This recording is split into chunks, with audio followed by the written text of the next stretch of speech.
and welcome back. If you are new to the channel, please do me a favor, like the channel, subscribe, like the video, as it keeps enabling me to bring you more interesting videos. So, today, with no apparent coincidence to the current economic situation, we're going to discuss the big crash 1929. So, the 1929 economic crisis and subsequent Great Depression triggered devastating global hardships for the common people.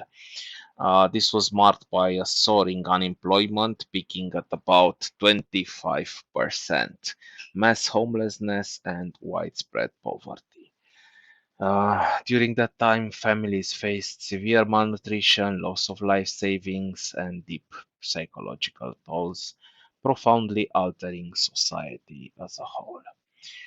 So, a good article about that times is found on BBC, End of an Era, and yeah, it has a main photo about a poverty canteen with a few men eating bread and soup at the bread line during the Great Depression in the USA.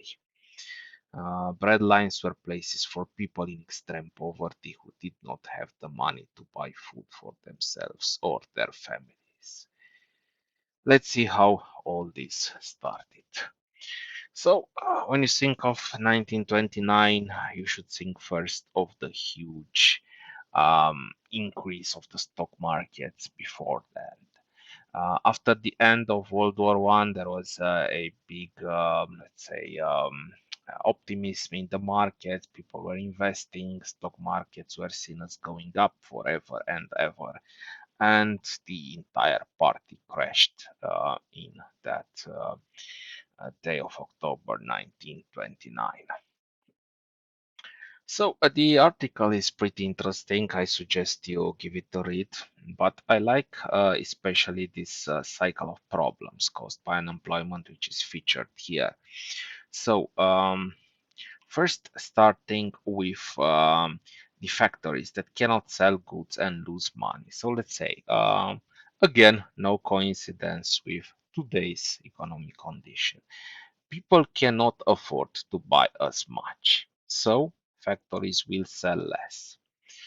Then some factories have to close because they cannot run a business which is going into loss. As factory closes, the unemployment rises, of course, because you have people who lost their jobs and they can't really find another job easy, which again brings some coincidence, let's say similarities to the situation today.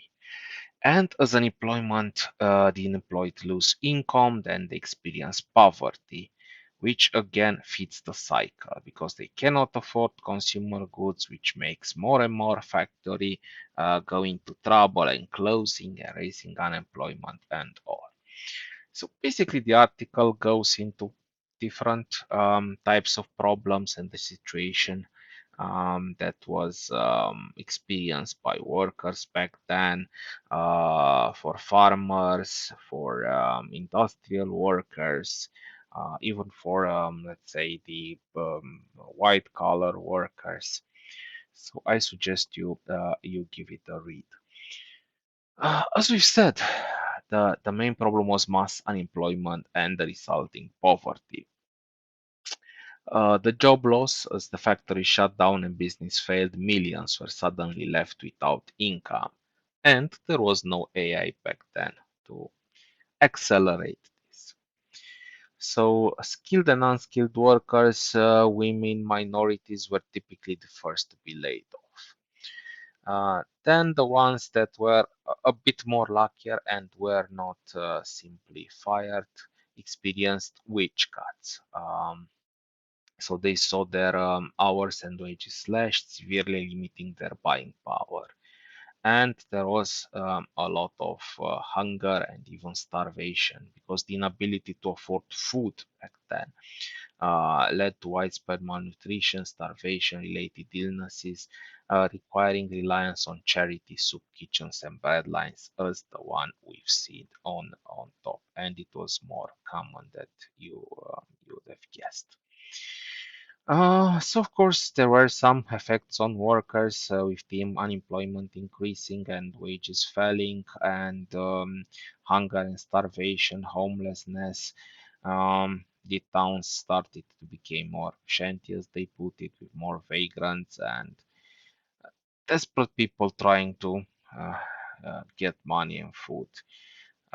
So that led obviously to angry protests, and just in the beginning, there were not a lot of government's effective measures other than simply providing some relief schemes and relying on charity. On homelessness and migration, so there were a lot of evictions because people were not able to afford mortgages or rent anymore. So family were routinely evicted. Then homeless individuals congregated in these shanty towns made of scrap metal and cardboard. The good thing is now they go in tents, so many Western cities have at least one area where the tents are booming. And back then, those um, let's say congregations were pejoratively named Hoovervilles after the president in charge, Herbert Hoover. And there was a high increase in vagrancy with millions of people, many of them very young, even teenagers, who rode the country illegally, hopping freight trains in desperate searches for work. Unfortunately, most of the US and most of Europe, the lack of work and the poverty was pretty much the same. So, then, of course, if we speak about the social and psychological tolls, if you are an individual um, living back then, so people experience family breakdown with financial strain on relationships, leading to increased abandonment, divorce. Many men felt a deep problem as they could not act as the breadwinner. They could not support their families. There were some democratic shifts with the crisis forced couple to delay marriages, and also birth rates fell to record lows during that time. And of course, while it was not properly recorded, let's say at that time, mental health issues, but there were some concerning statistics like all-time high rate of people unaliving themselves in 1933. So, in rural and agricultural areas, there was a lot of devastation. The foreclosures, about a quarter of the farms in US were foreclosed, and crop and commodity prices plummeted by up to 60%. So imagine not being able to sell your crops, or if you could get less than half the price you'd get the previous year, while expenses kept rising. Um, so going back to the article, yeah, indeed there was a time of depression. This is also called the Great Depression, and as they put it, a period of misery and destitution. So, when we are worried about the economic times going tough and the current situation deteriorating, we have the picture ahead and of what is expecting us if we don't get back on the right rails.